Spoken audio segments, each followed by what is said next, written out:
Hello, Jenn Pike here, the founder of the Simplicity Project, the author of the Simplicity Project, and the founder of the 6-week course that is completely based off of my book, The Simplicity Project. Gonna give it a couple of minutes here, coming on a little bit early to make sure the setup was all good. If you can just let me know that you can hear me and see me, that is always great.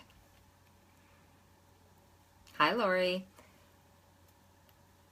As you guys are hopping on, if you can just let me know that you can see me and hear me, if you can tap the screen and give me a thumbs up or make a little comment below.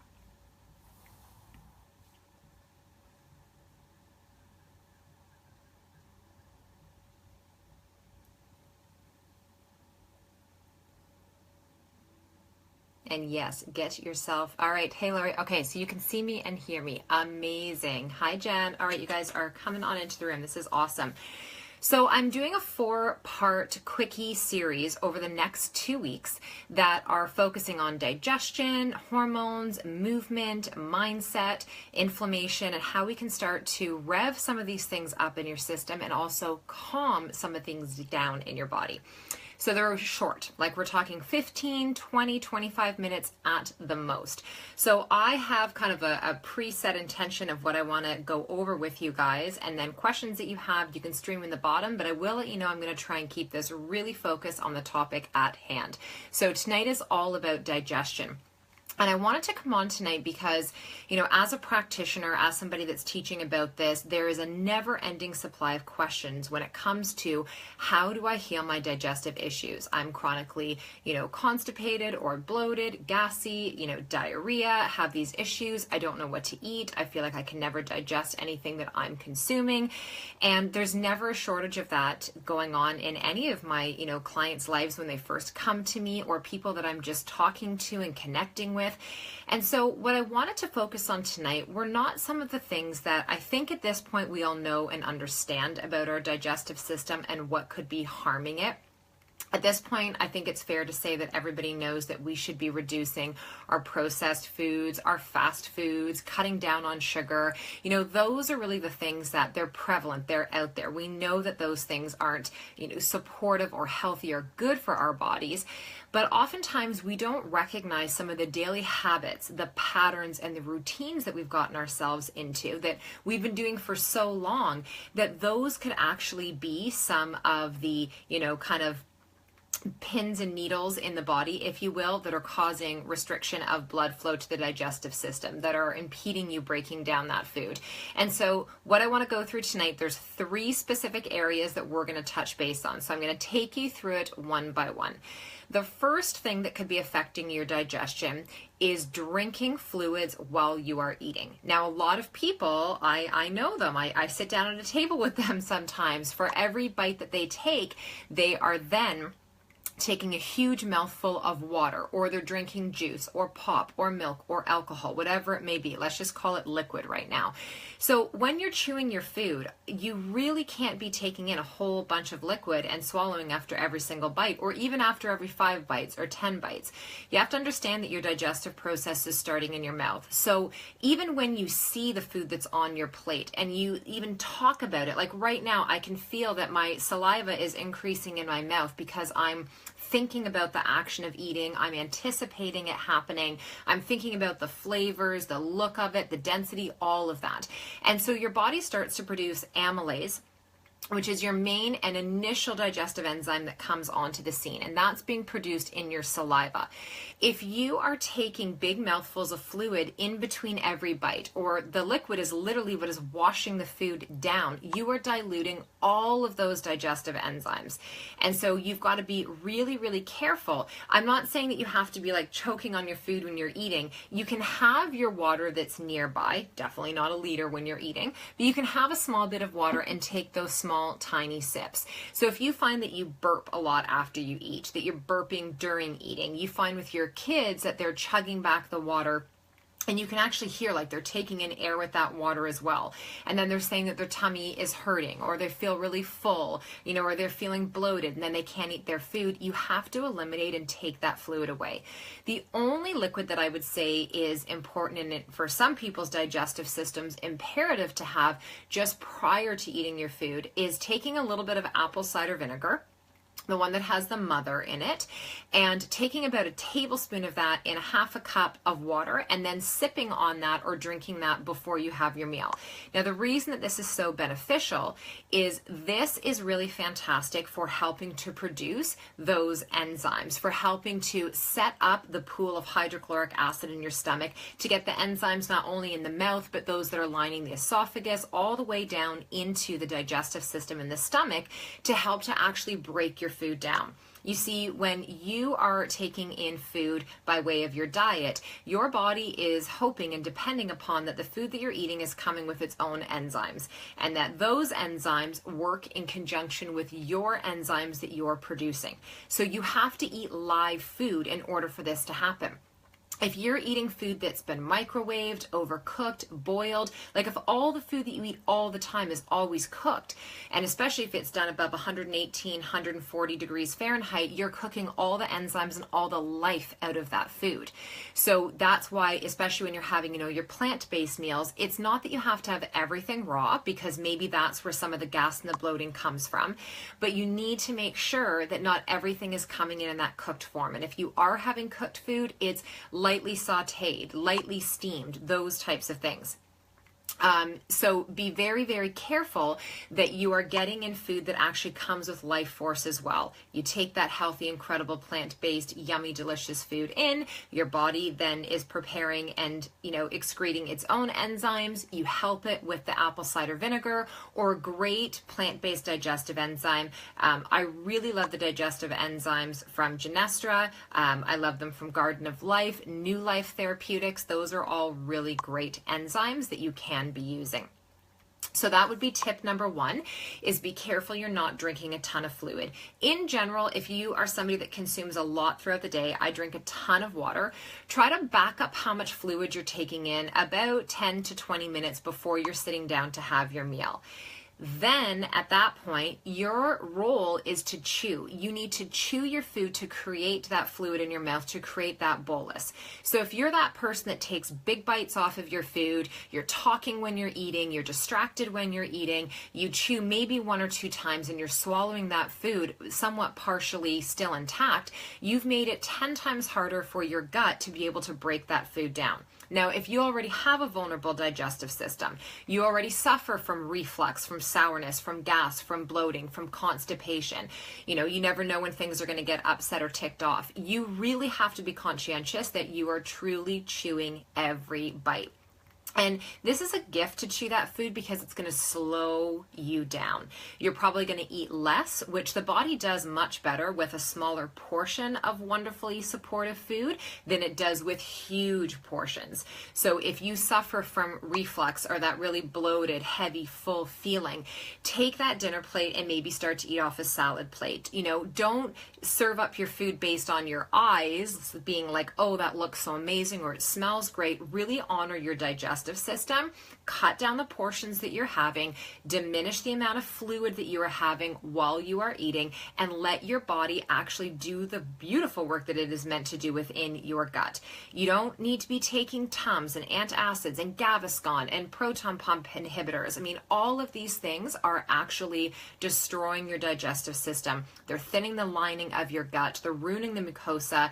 They are, adding and creating more disturbance, and we want to be able to back that interference off. So that is tip number one. Now, people are asking, okay, so how far out of that meal can I start to drink my fluid again? I would say, again, wait like at least 15, 20 minutes before you're having any substantial fluid. So occupy yourself, get up and put the dishes away, clean up, go and do something. 15, 20 minutes is going to go by so quickly for yourself. If you find that you still have the gas, the bloating, the pain, the upset, what I would recommend is that you do some common tonics for the digestive system in the gut. So it could be peppermint tea, it could be fennel, it could be ginger. For some of you, even just chewing on a little bit of ginger or papaya tablets can be really, really effective. You can even do peppermint essential oil. Different companies like doTERRA and Sage and Living Libations and Young Living have different blends that are specific to the digestive system, and you can dilute those in a carrier oil and apply those topically to your belly to help as well. So moving on to number 2, this is also that whole picture of interference with digestion. So the first interference is drinking too much fluid when you're eating. The second one is your body being in locomotion. So you're eating on the go. You're eating when you're driving. Now, a smoothie is different because it is in that pureed state. It is easier to digest and break down. So if you're sipping a smoothie while you're driving or having your elixir when you're driving, don't stress and worry about that. I'm talking about the person who stands while they're eating. The person who is eating while they're typing and then eating and answering the phone and, running after the kids and eating, and they're grabbing the bites here and there, and they're not being intentional and sitting down and truly working on digesting that food. We think that food is just like a job that we have, like, I got to eat again. And, you just shovel it in however you can. Or, you're eating and you're going and cleaning something. You're eating and you're tidying the kitchen from what you've just made a mess. Stop. You have to sit down.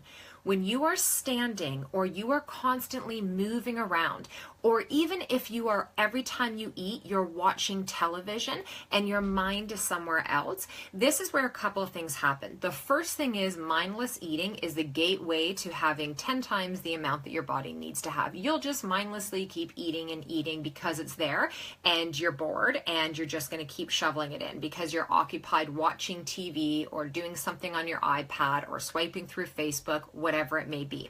The second thing is that if you are standing while you eat, all the blood is shunting away from your gut, away from your digestive system, into your legs to help you stand upright, into your arms, which are probably resting and supporting. One is holding your fork or your spoon, but the other one is probably on a counter, and into the brain space to keep your body functioning in this upright position. If you're up and you're standing and you're moving from one place to the next, your body is in a sympathetic state, which means the blood's moving away from that gut, from the central part of your body and nervous system, and out into the brain and all the extremities in anticipation that you are going to be in motion. You might have to run somewhere, that you have to think quickly. You've stepped outside of the parasympathetic nervous system, which is where you actually digest. Your parasympathetic nervous system is called your rest and digest part of your nervous system. This is where you produce your enzymes, where your cortisol levels calm down, where the blood and all that nourishment starts to go in to the central part of your body, into your gut, and into all those vital organs and those systems that are part of how you truly digest and break down your food. You have to slow your body. You got to sit your butt down. You need to chew your food and be intentional. Look at what you are about to eat. I watch people eat sometimes and they're like looking everywhere but at their plate. I'm like, I could throw a bug in there and you would have no idea. You would eat that bug. You'd have no problem. You'd have no idea. You've got to consciously, because your digestion doesn't just start from the time it goes into your mouth. All of your senses are part of that digestive process. So when you smell the food, when you see the food, as you're preparing the food, when you're plating the food, when you're sitting in a restaurant and you've ordered something and like the description in the menu, you're like, oh my gosh, I'm like drooling. I can't wait to have that. And then you see the waiter coming across the room and that's your plate and you're like, oh my gosh, and you're getting all excited. All that excitement that's happening from a neurological perspective is sending all those key messages to your body to produce all your digestive enzymes. You have to understand this is a process. We don't just sit and start shoveling it in and it happens. You have to connect to all of it. That's why, when you go out to a restaurant and they have the right music on, and you have a nice glass of wine, which you're not chugging, you're sipping, and you have that great meal and you're like, oh, that was just fantastic. It's the whole experience, and you have to start to treat every meal that you give your body in that same energy and create that experience. You know, oftentimes people peer into my Instagram account and my Facebook account and they look at the meals I create, or they come over for dinner and they're like, this must take you forever. And I'm like, it doesn't. If something takes me forever in the kitchen, I just don't do it. I don't have time for that. The reason I think my meals look so beautiful to people is that I really put love into what I create. I layer textures, I layer colors. I really think about how the flavors are going to work with one another. You know, I work with a lot of variety. So that is what you want to think about when you're preparing and putting your food together. And part of that process of getting to that place where you stop running, where you stop standing when you're chewing, you're not in 50 different directions doing all these other tasks while you're trying to break down your food, is if you had more beautiful food, and more, healthier food, I really truly think you would sit and appreciate that. When you're just jamming your face with a bar all the time, or fast food that's come out of a wrapper or out of a window or whatever it may be, you didn't make it, that didn't take you any time, it was the easy route, it was the quick way, you just paid for it and someone else did it. There's no, exchange of energy on that side of it, and that is going to deteriorate how well you digest and break down the food. So that's twofold. The food itself is not healthy, so you have no shortage of calories, of salt, of sugar, of flavor, of fat, of carbohydrates. You're hitting all the macronutrients, but you're getting no micronutrients. You're not getting the vitamins, the minerals, any of the cofactors. Your body is actually overfed. It's getting tons of food, but it's starving. It's starving. Tons of food, but starving. So you're not actually digesting what you're eating. You're not getting any nutrients out of that food. I work with clients every single day on this. And I have clients who come to me and they say, I eat really healthy. I eat really healthy. I may have coffee here or there. I may have wine here or there, but I eat really healthy. And then I introduced more plant-based foods to them, or a plant-based supplement, or, different enzymes. And all of a sudden they're in digestive stress. And it's like, because I know you thought you were getting this in, but you were never actually absorbing it. You were never actually breaking it down. It was expensive pee and poo. And for some of you, it was actually trapped poop in your body. Right? Fecal matter that was stuck somewhere in the 28 winding feet of your intestinal tract and in your colon. And so it's so important that you take these steps and implement them over time. This isn't necessarily going to change, tomorrow, but I can guarantee you, if you take step number 1 and stop drinking all the fluids while you eat your dinner, if you haven't had it tonight, or lunch or dinner tomorrow, you will notice a difference. You won't be burping and gassy and bloated as much. And I'm going to give you a little bonus tip at the end. I'm actually going to make a note about this so that I do not forget. So tip number 3 is, I want you to stop eating so close to bed. Remember what I just taught you in tip number 2, that to truly break down and digest your food and do it in the most efficient way possible, you need to stimulate your parasympathetic nervous system, which is your rest and digest. Now, this isn't where you only digest your food, it's where you digest your day. It's where you digest all the energy you took in, the energy you gave out, the products that you used, the things that you smelled, everything that was part of your life and who you were in this day. When you go to bed, your body is digesting all of that, and your body is processing that and sloughing any of those layers that are no longer serving us off. If you eat too close to bed, a couple of things are going to happen. Number 1, your pancreas is going to have to respond by producing insulin to help to break down that food, uptake it, and bring it into the body. And figure out, is this energy we're storing? Is this energy we're using? What are we doing with this? Okay? That is going to stimulate your adrenals to continue to have cortisol being produced in your body. Now, it can happen the other way around too. Stress can come in, cortisol is being produced, the pancreas will pump out excess insulin to help to modulate the stress response. Either way, it doesn't matter which one comes first. The problem is that your cortisol has been stimulated in the evening because you are digesting, you have work still happening.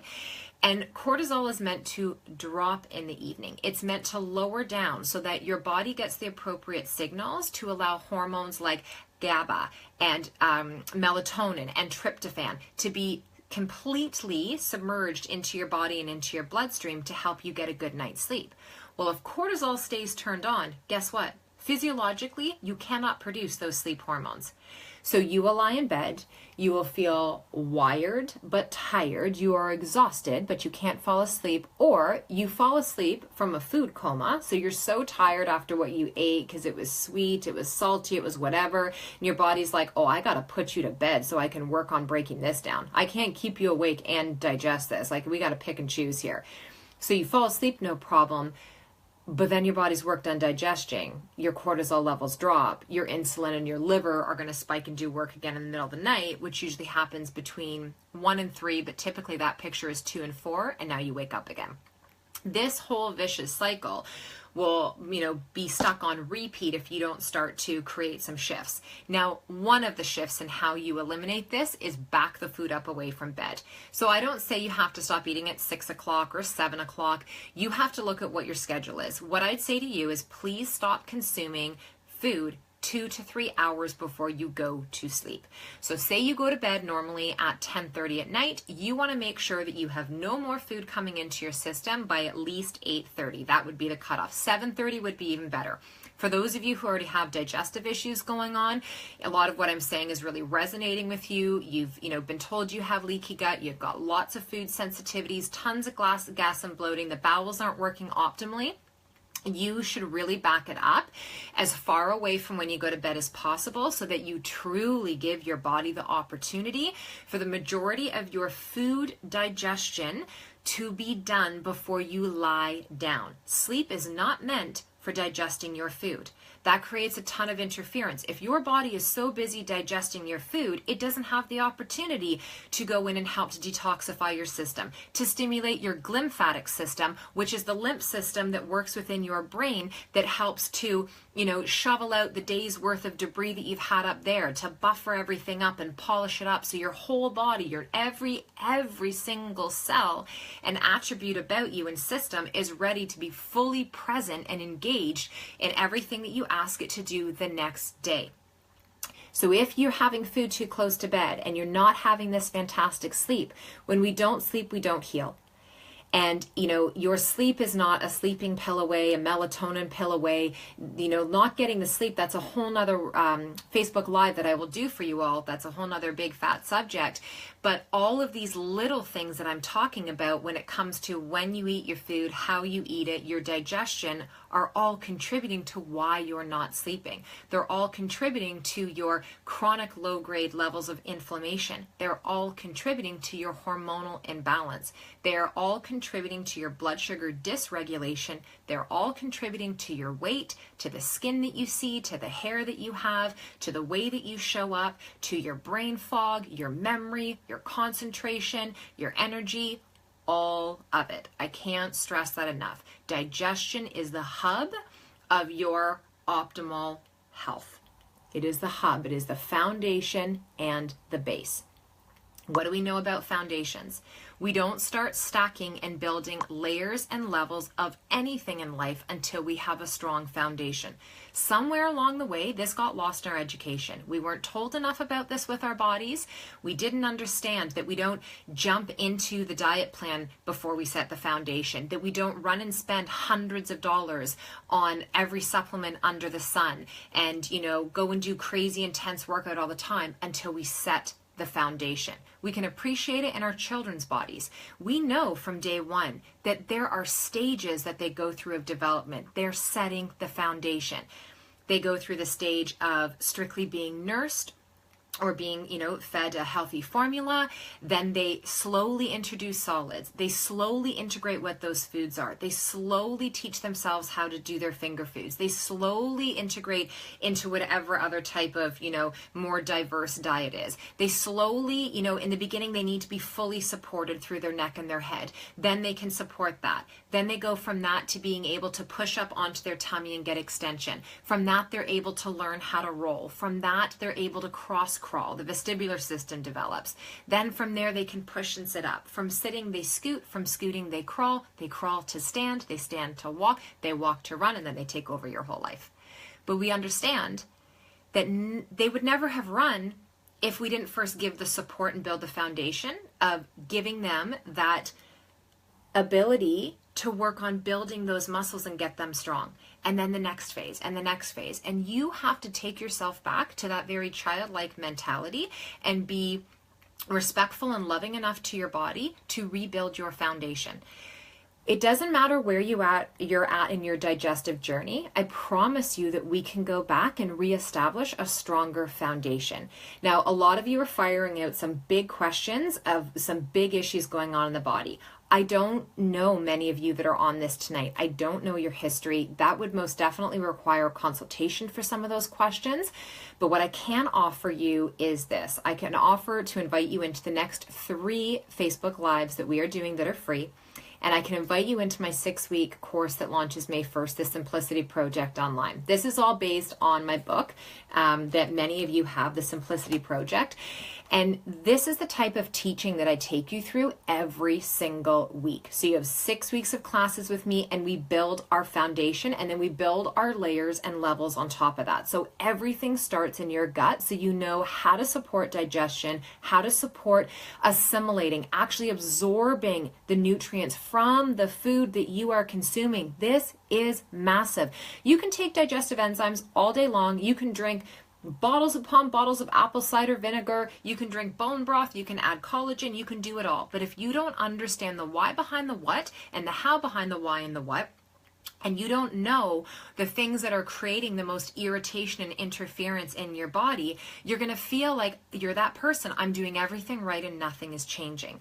You have to understand that we talk about things like these are slivers of the bigger picture. Your body is very multifaceted, and you have to understand that everything is related to everything. So slow down, be patient, and give yourself the time to truly learn all of the steps and implement one thing at a time. Maybe tonight, the biggest thing you take away from this is you're going to stop drinking a ton of fluid with your meals. Maybe you're going to start to actually sit down and slow down when you are eating your food, and you're going to reduce how much is on your plate. Maybe you're going to back up how much food you are having before you go to bed and actually give your body a chance to do what it can do, which is digest, break down, absorb, assimilate, and then do the good internal work when you are sleeping. That's where your body changes, is during that sleep, during your rest. It's not in the gym. It's not at the kitchen table. It's not in the kitchen. Those are the tools. Those are the catalysts. Those are all the nudges. That's leading the path. That's giving you the direction. The real juicy work is going to happen when you rest, when you lie down, when you take a load off, and you truly let your body get to that place of rest and digest. Now, my bonus tip that I'm going to give you all tonight that's going to help your digestion is for those of you that suffer from a lot of gas and bloating, and you also have a lot of jaw pain and headaches. I'm going to ask that you stop chewing your gum. This is your bonus tip. Stop chewing your gum. That gum, and I'm going to explain to you a couple of reasons why. The first thing is that if you're not chewing organic gum, it is full of chemicals, neurotoxins and excitotoxins, chemicals like aspartame, different forms of petroleum and glycols that are in there. And every time you chew, it is being completely absorbed into your system. There's hormone disruptors in there. There are neurotoxins in there that are affecting your body on a neurological and a cellular level. Get that out. The main reason it's affecting your gut is you are chewing. If you remember what I told you 27 minutes ago, your digestion is starting in your mouth, in your saliva. So here you are chewing that gum. Now your body says, oh, there's food that's coming in. And your body says to your enzyme, hey guys, wake up. We got food coming in here. Everybody come on in. We're going to need to break this food down. We're going to have to absorb nutrients. We're going to need to send off to the different systems in the body. I need all hands on deck. And so everybody's waiting. And you're chewing, and the flavor's coming in, and the sweetness is coming in, and the saliva's increasing, and your body's like, where's the vitamins? Where's the minerals? Where's the nutrients?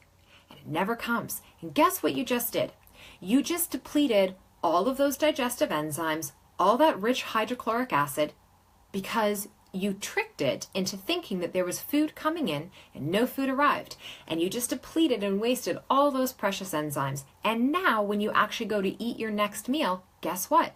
You have less enzyme production happening because you just went and depleted all of them from chewing your gum. So if chewing your gum is your habitual habit that keeps you busy when you're driving, busy when you're working, what I need you to do is to start to choose mints instead. So Noah, I'm not even saying to go and get the pure organic gum, which listen, if you've got to kind of break yourself off bits and pieces, you can't do it all at once, or every now and again you're having that, don't stress over it. But having those mints would be a much healthier long-term solution for you and for your body.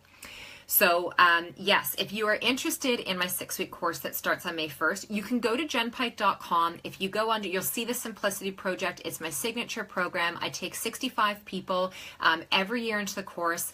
We go over 6 weeks. You get meal plans. There's a 16-part library series where you join me in my kitchen, in the gym. You have workout plans, meal plans. I take you through recipes. You get both of the e-copies of my books, The Simplicity Project and The Simplicity Kitchen, plus you get a ticket to our live event that happens called Ignite Your Life. Hand-picked grassroots vendors with products. We give you swag bags. We feed you for the day. And I have the most incredible guest speakers this year that we will be trickling out over the course of the next month before we begin on May 1st. So thank you all for joining me tonight. Please know that if you leave questions in the comments below, I will do my very best to get back to you over the course of the next couple of days. This is recorded, so listen to it again. Share this with as many people that you think can benefit from it. I know what it feels like to watch people in your life suffering, and they don't listen to you because we never listen to the people that we are the closest to. So you have my support and my permission to fully share this with anybody that you think might be able to benefit from it. So have a fantastic rest of your night, everyone, and I will see you in our next Facebook Live, free this Friday at 12 o'clock. Have a great night.